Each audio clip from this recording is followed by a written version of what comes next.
Assalamualaikum warahmatullahi wabarakatuh.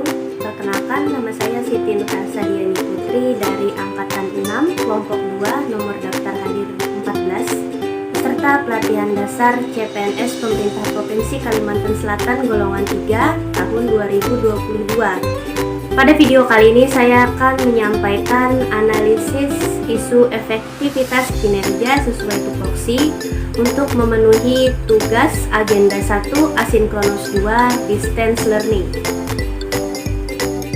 Dalam menganalisis isu efektivitas kinerja ini terdapat 4 tahapan yang dapat kita lakukan. Yang pertama, pra-analisis, yaitu mengidentifikasi atau mengenali beberapa isu atau masalah seputar efektivitas kinerja sesuai tupoksi. Kemudian tahap kedua, teknik tapisan isu. Ini maksudnya menemukan atau memilih prioritas isu mana yang harus diatasi terlebih dahulu. Bisa menggunakan metode AKPK atau USG. Untuk tahapan ini saya menggunakan metode USG. Dilanjutkan dengan tahap ketiga, menganalisis masalah sampai ke akarnya. Ini nanti kita menggunakan metode fishbone atau tulang ikan. Dan yang terakhir, menemukan alternatif dari pemecahan masalah dengan menggunakan metode SWOT, SWOT.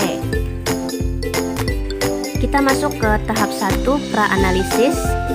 Pada tahapan ini kita mengidentifikasi atau mengenali masalah apa saja yang biasa kita temukan sesuai tupoksi masing-masing.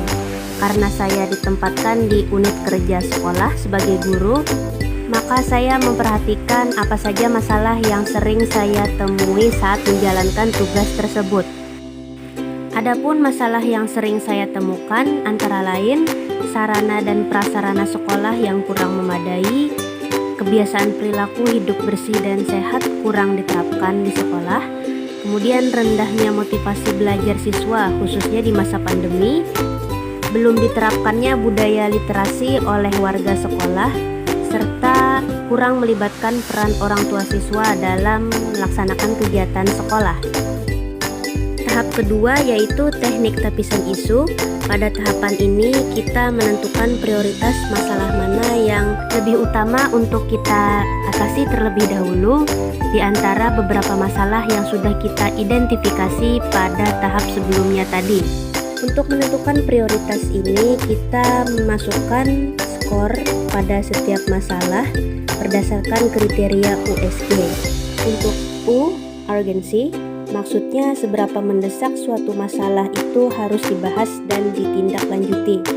Kemudian S, seriousness, maksudnya akibat apa saja yang akan ditimbulkan apabila masalah tersebut tidak ditangani segera. Dan G, growth, maksudnya kemungkinan memburuknya suatu isu jika tidak segera ditangani. Skor pada setiap masalah berkisar pada rentang 1-5, di mana semakin besar skornya berarti semakin sesuai dengan kriteria USG tadi. Setelah melakukan perhitungan skor, didapatkan total skor yang paling tinggi berada pada poin ketiga, yaitu masalah rendahnya motivasi belajar siswa di masa pandemi. Sehingga poin ketiga ini yang kita pilih sebagai masalah prioritas. Kita lanjut ke tahap 3, analisis akar masalah. Di sini kita menggunakan metode fishbone atau tulang ikan.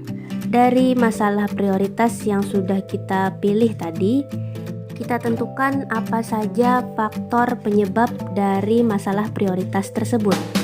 Yang pertama dari faktor surroundings atau lingkungan.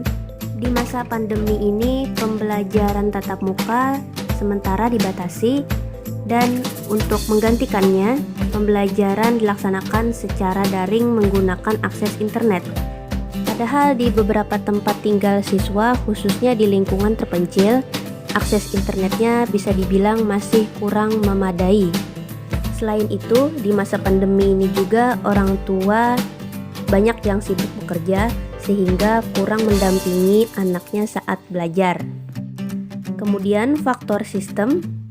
Masa pandemi ini mengakibatkan interaksi antara siswa dan guru menjadi berkurang, sehingga berdampak pula pada berkurangnya pemahaman siswa mengenai materi yang diajarkan.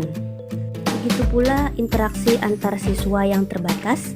Hal ini menyulitkan siswa untuk belajar dengan teman sebayanya. Selanjutnya, faktor skills atau kemampuan. Sebenarnya masih banyak siswa yang kurang memiliki pengetahuan awal terhadap materi. Hal ini tentu saja menyulitkan siswa untuk belajar materi yang lebih tinggi. Di sisi lain, penggunaan teknologi masih terbatas di beberapa kalangan siswa sehingga menghambat mereka dalam pembelajaran daring. Dan yang terakhir, faktor suppliers atau ketersediaan. Di masa pandemi ini siswa jarang hadir ke sekolah sehingga tingkat kedisiplinannya menjadi menurun, serta bagian besar siswa terbiasa dengan pembelajaran tatap muka sehingga kesulitan saat belajar mandiri secara daring. Tahap keempat alias tahap terakhir yaitu menentukan alternatif pemecahan masalah. Sini kita dapat menggunakan metode SWOT yang terdiri dari pertama strength atau kekuatan. Solusi untuk rendahnya motivasi belajar siswa di masa pandemi ini adalah dengan melaksanakan pembelajaran tatap muka secara terbatas atau PTMT. PTMT ini dapat dimanfaatkan secara maksimal oleh guru dengan cara 50% waktu tatap muka digunakan untuk menyampaikan materi secara langsung, kemudian sisanya 50% waktu penugasan untuk memberikan penguatan dan menambah pemahaman siswa terhadap materi. Kedua, weakness atau mengantisipasi kelemahan. Kelemahan dari PTMT ini adalah waktu pembelajarannya yang terbatas, sehingga menuntut kreativitas guru dalam menyiapkan pembelajaran yang menarik, baik secara tatap muka maupun penugasan daring. Yang ketiga, opportunity atau kesempatan. Pelaksanaan PTMT ini diharapkan dapat memfasilitasi interaksi secara langsung baik antara siswa dan guru maupun sesama siswa, sehingga kesulitan belajar siswa di masa pandemi dapat diminimalisir.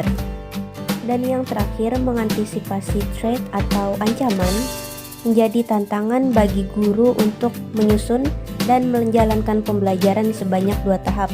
Sehingga pada pembelajaran tatap muka terbatas ini, kemungkinan tenaga guru akan lebih terkuras dibandingkan pembelajaran biasa. Demikian penjelasan saya pada video kali ini, semoga bermanfaat dan terima kasih telah menyaksikan. Assalamualaikum warahmatullahi wabarakatuh.